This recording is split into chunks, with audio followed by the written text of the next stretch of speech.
143 kabupaten. Nah, itu.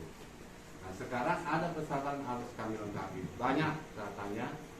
Nah, ada yang tugas kami. Salah satunya beliau ini Pak, tugasnya adalah menghimpun data sosial, ekonomi dan budaya. Jadi mereka timnya asal 10 tinggal 5 yang sudah terangkat kembali berbagai disiplin ilmu. Ada yang bagian guru macam-macam lah, itulah. Dan Pak Agung ini mendampingi, saya mendampingi beliau untuk mencari data pendukung dari sosial, ekonomi, budaya. Kami ngambil sampel aja untuk timur Mesopa dengan Nyarempok. Tadi pagi sudah Mesopa. Kemarin kami 3 titik, Semanggi Kecil, Sungai Rasau, Jangkung. Kalau nggak ada kendala nanti malam Panggilang, masih 2 lagi lah di selatan. Itu untuk sampel aja Pak. Jadi harus ada keterwakilan lah gitu ya. Nah itu nanti data belum. Nggak banyak sih pertanyaannya sebenarnya. Sederhana aja. Nanti keberadaan Pak itu gimana dan sebagainya. Nanti isi quiz. Jadi apa yang nanti dibicarakan ini akan diketik di notulen, itu nanti ditandatangani dari unsur kelurahan, unsur perwakilannya ada dari masyarakat. Itu nanti Pak Lurah megang 1. Jadi apa yang kita bicarakan nanti disampaikan. Pak Lurah megang 1, kami 1, mereka 1. Jadi saya rasa hanya itu aja pengantar saya. Nanti selanjutnya saya serahkan ke tim dari Pak Agung ini. Nah, saya sudahi. Wassalamualaikum warahmatullahi wabarakatuh.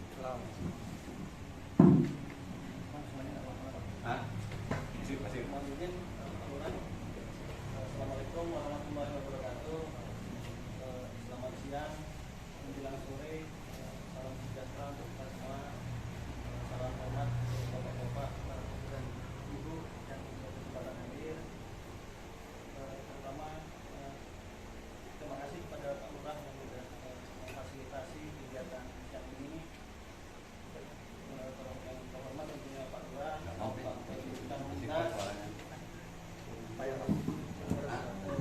Pak Ketua DPD, Pak Wandi, Bapak tokoh masyarakat, tokoh agama, tokoh adat, perangkat kelurahan, RT, RW, dan Bapak Ibu sekalian yang berkesempatan hadir.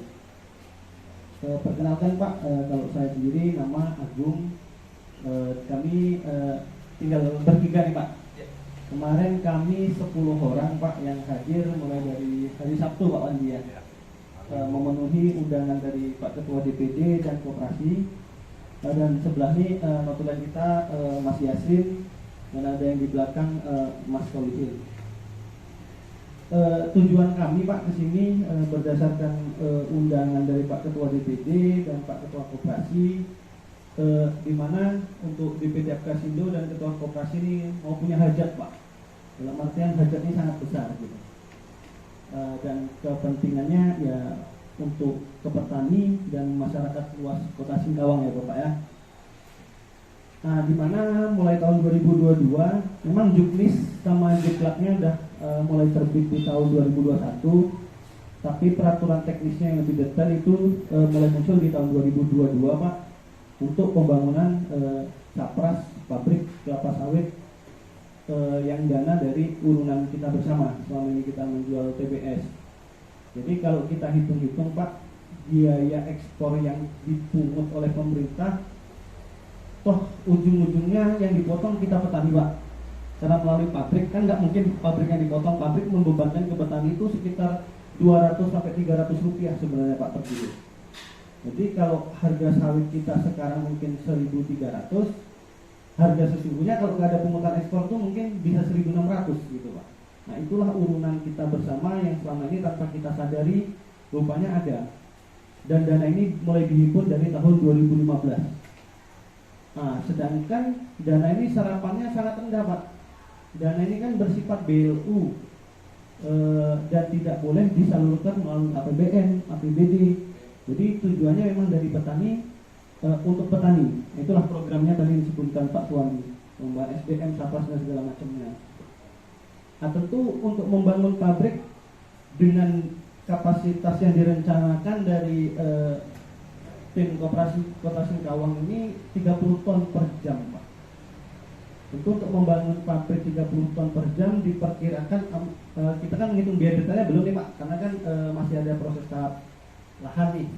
lahannya gimana nanti nah itu kalau berdasarkan pengalaman yang sudah itu sekitar 130 miliar Pak untuk 30 ton per jam dengan luas lahan 15 hektar.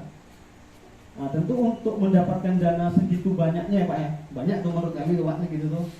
Nah tentu syaratnya tidak mudah Bapak dan Ibu. Nah salah satunya itu ada kelayakan. Nah kamilah bagian dari tim studi kelayakan. Kelayakan itu dinilai dari aspek teknis, mulai dari tempat tapak pabrik, kebun pendukungnya, buahnya kita nanti gimana, dan dukungan masyarakat itu sendiri Pak. Nah, jadi saya dapat tugas nih yang mencari dukungan masyarakat nih Pak, tapi bukan untuk 2024, nah, tapi untuk 2025 PKS kita beroperasi ya Pak ya. Nah, kebetulan itu Pak gambarannya gitu. Kami semuanya yang ada tinggal di sini berasal dari Riau Pak. Pusatnya kita di Kota Pekanbaru. Kami mewakili konsultan yang diundang oleh Apkasindo. Dan alhamdulillah dari ini yang ketiga Pak. Yang pertama kita di Manokwari, di Kabupaten Lebak Banten, sama di Kota Singkawang. Jadi 3 pulau yang berbeda kebetulan nih Bapak Ibu yang untuk pembangunan PKS. Kenapa dari 3 ini kita Riau, kok Riau nggak menjadi prioritas? Di Riau sendiri Pak, apa Bapak Ibu, satu provinsi itu sekitar saat ini jumlah pabrik itu di angka hampir 287 pabrik. Nah, dalam artian memang ada sudah koperasi yang mulai akan mengusulkan, tapi ya keinginan mungkin pemerintah pusat Bapak dan Ibu ya, itu yang agak ke timur dulu nih sepertinya kan gitu, dan seperti Banten itu malah jual TBS-nya ke Lampung tuh Pak. Nah makanya yang menjadi prioritas yang Danau Gerak, Kalimantan atas mungkin lobby-lobby Pak DPW atau DPD dapatlah di Kalbar gitu kan, mewakili Kalimantan. Nah jadi itu asal usulnya, tentu peluang ini kan harus dimaksimalkan nih. Sekarang nih pilihannya nih bukan sekarang atau besok tinggal mau atau tidak aja kan gitu Pak. Kalau mau ya tentu kita persiapkan segera untuk syarat dan sebagainya. Nah, mungkin ada beberapa pertanyaan nih yang mungkin bisa Bapak Ibu jawab atau sebagai bahan diskusi kita. Seperti juga yang kita tanyakan kepada masyarakat di kelurahan, ada 4 kelurahan atau 5? Ini kelima Pak ya? Nah, yang kelima kelurahan pertanyaan kita sama. Cuman ada beberapa jawaban yang berbeda Bapak Ibu. Nah, itu kan nanti berkembang di diskusi. Mungkin nanti juga ada kuesioner yang kita bagi selain pertanyaan utama yang menjadi FGD kita, nanti juga ada dari kuesioner masing-masing Bapak atau Ibu dibantu mengisi, dan dari perwakilan kelurahan untuk sampel kita Pak. Mungkin kita masuk ke pertanyaan pertama nih Pak. Ini mungkin bisa dijawab secara bersama. Apabila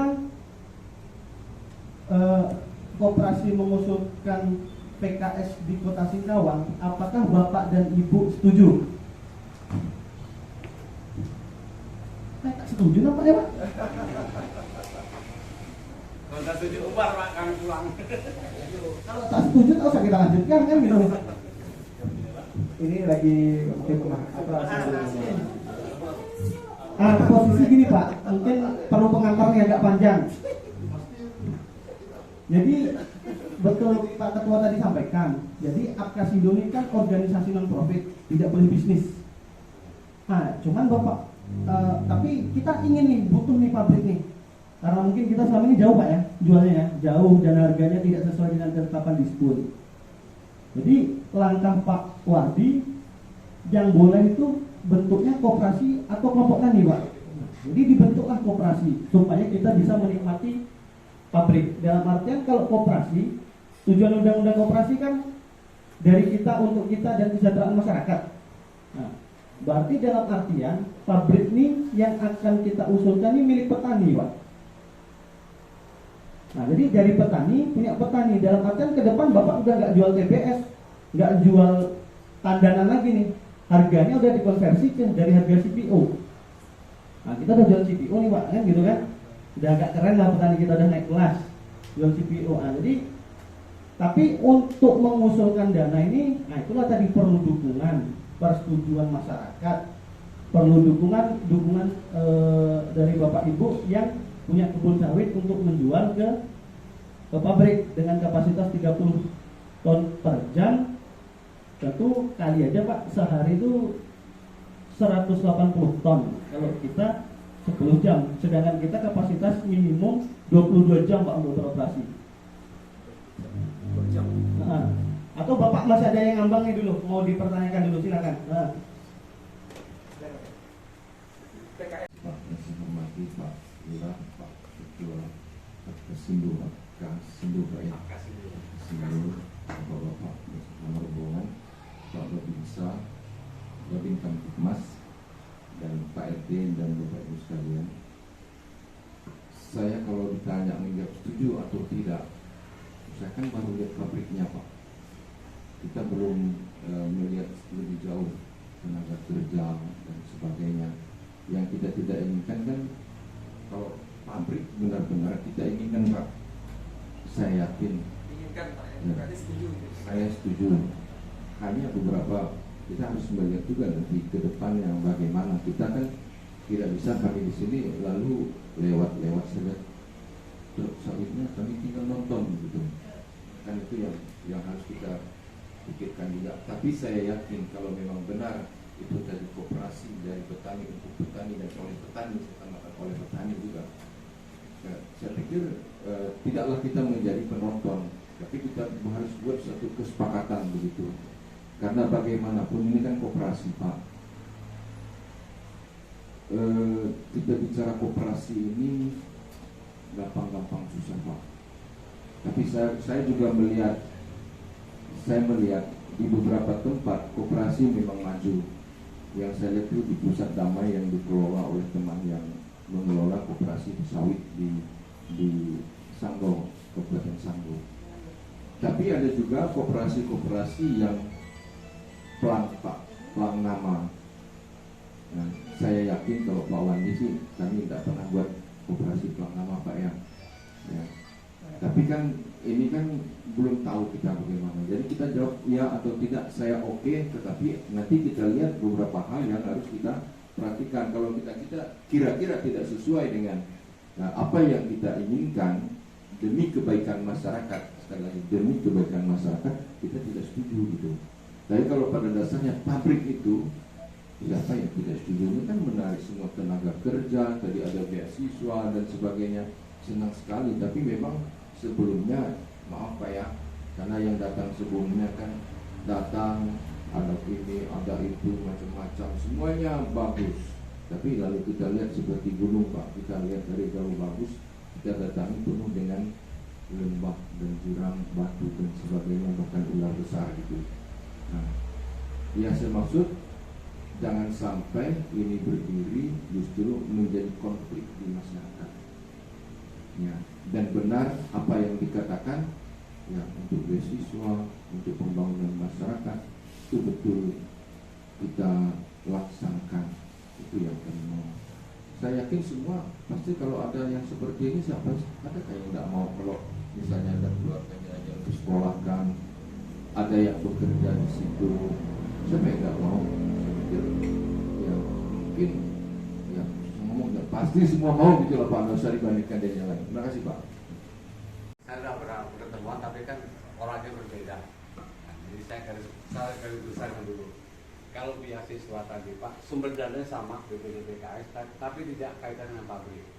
Nah, jadi pabrik ini garis besarnya seperti ini Pak, yang mau kita tanyakan. Jadi nanti pertama setuju atau tidak itu dulu kan. Itu hanya 4 pertanyaan kok Pak sebenarnya, berangkai semuanya. Jadi nanti kaitannya kan keamanan dan sebagainya. Nanti ada CSA dari perusahaan. Kenapa kami bentuk koperasi Pak? Karena persyaratannya Pak, untuk dapatkan pabrik ini harus punya koperasi. Itu yang persyaratannya. Apkes itu nggak bisa. Apkes itu cuma cari celah Pak. Tolonglah. Ada koperasi enggak? Nah, jadi kami membentuklah koperasi Pak. Namanya Koperasi Produsen Mitra Apkasindo Singkawang. Itu sudah terdaftar di Kemenkumham, di notaris di Terminal Indul, siapa saya lupa. Ya itu ya itu harus terdaftar di Kemenkumham, termasuk perizinannya sudah lengkap. Itu salah satu persyaratan legalitas dari koperasi. Dan jadi pengurus koperasi saat ini ya pengurus Apkesindo Pak, bukan orang luar. Pendirinya pun di sini itu yang nyarongkop yang ikut pendiri Hendrikus Roni, kalau nggak salah yang nyarongkopnya. Kami kan dikejar waktu Pak waktu itu, perlu undang-undangnya lama minimal 20 orang pendiri itu. Jadi yang saya ingat Pak ya, nama-nama pendiri itu, saya termasuk pendiri, Pak Gincar Bangun pendiri, di sini Hendrikus, Roni, Pak Hermanto Siter, Richard Panjaitan, saya lupa Pak namanya itu kira-kira gitu ya. Nah, jadi kenapa kami harus bentuk koperasi? Karena persyaratan itu untuk dapatkan pabrik harus ada koperasi. Jadi kira-kira gini, dana itu kan kami tidak boleh berbisnis Pak, itu harus lewat koperasi. Lewat koperasi penyaluran dananya. Ini bukan pinjaman Pak ya, hibah. Itu persyaratan. Nah nanti bangun pabrik ini beda manajemen Pak, harus berupa PT. Jadi karena kan kalau di koperasi di PT kan harus orang profesional Pak. Saya suruh ngelola PT angkat tangan Pak, saya tak ngerti saya Pak. Itu kan harus tenaga ahli. Nah, makanya nanti ada kaitannya di pertanyaan beliau ini Pak. Nanti perusahaan itu ada kewajiban 2,5% dari pendapatan ya, itu untuk CSR. Nah itu nanti yang ngomong ujungnya ke sana. Itu nanti di notulen akan dicantumkan apa yang mendesak di sini, ada dari segi pendidikan dan sebagainya. Itu jadi bahan nanti ditandatangani Pak Lurah. Jadi suatu saat kalau berdiri pabrik ini, nah misalnya mau CSR mau penyarongkop, kita udah punya dasar. Ini dulu permintaan dari masyarakat nyarong ini, dananya sekian, yang mana yang prioritas. Kira-kira gitu kaitannya gitu ya. Jadi nanti kaitannya ke situ, ini udah ke pabriknya.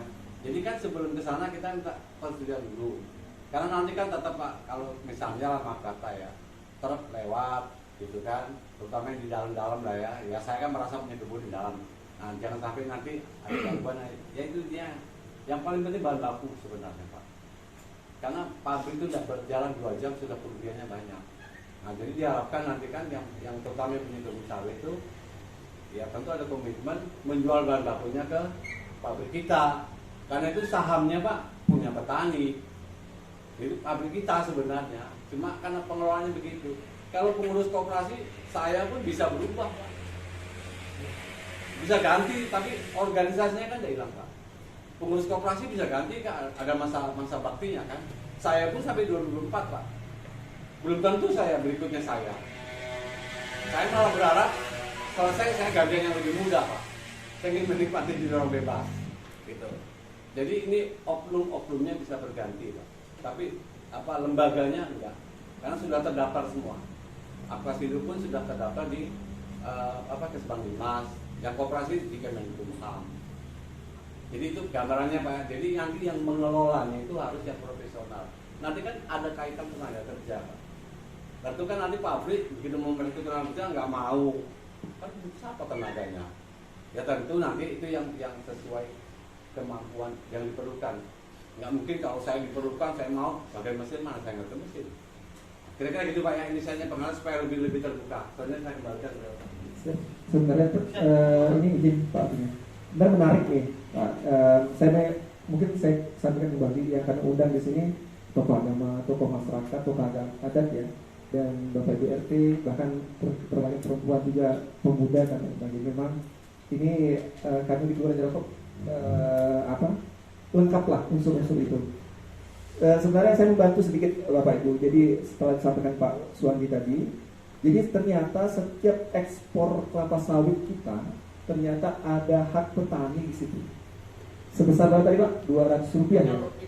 Asumsikan ya? Sekitar 200 sampai 300 rupiah. Itu yang disaving dan dimasukkan ke dalam negara. Begitu. Dimenterikan keuangan.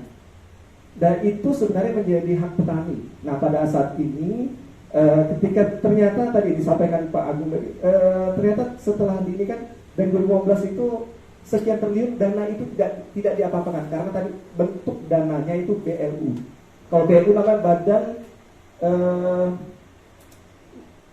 ya di luar pemerintahan ya BLU. Kalau misalnya seperti BLU ini contohnya itu rumah sakit, badan saya lupa sekarangnya, intinya BLUT ya, kalau kita BLUT, kalau itu BLU kan negara ya. Nah ternyata setiap itu ada diasumsi Rp200 setiap per kilonya. Dan itu diasumsikan ternyata ada ketujuan itu bisa dimanfaatkan oleh petani sawit dan masyarakat umum.